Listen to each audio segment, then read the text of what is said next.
So we were driving home and I saw this and I asked the wife to stop. I actually thought it might be a gopher snake, but nope, it is not a gopher snake.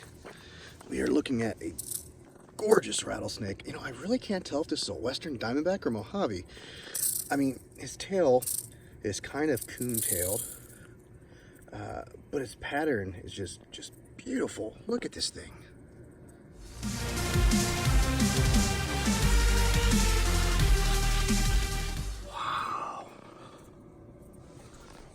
Don't want to get much closer because I'm not in strike distance. Wow, this guy's gorgeous.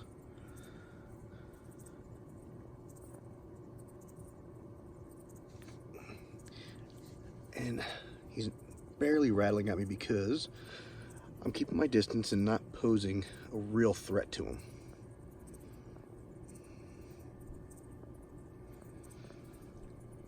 Yeah, we'll just follow him for a few minutes and see where it goes.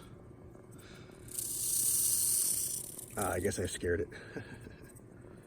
But I'd really prefer if he would run from me to get away from the road, because if I saw this, then I'm sure many other people would definitely see it.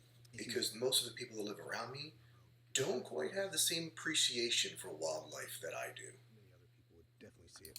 So I'm going to do what I can to make myself big and intimidating. There we go. And try to get him to back away, back away.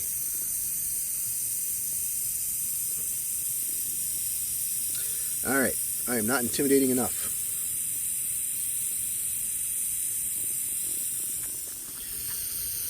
All right.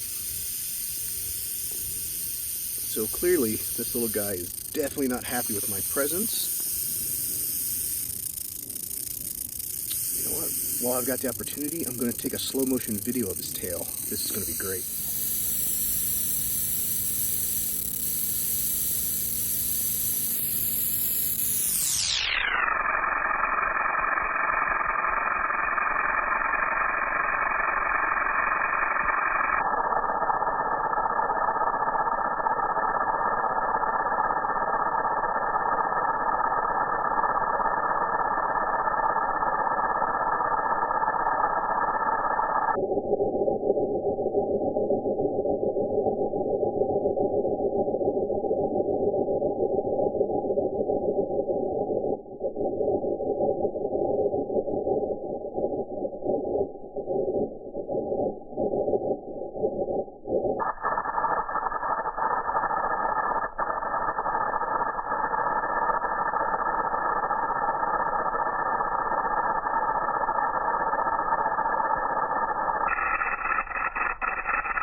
Luckily, this isn't quite at my yard.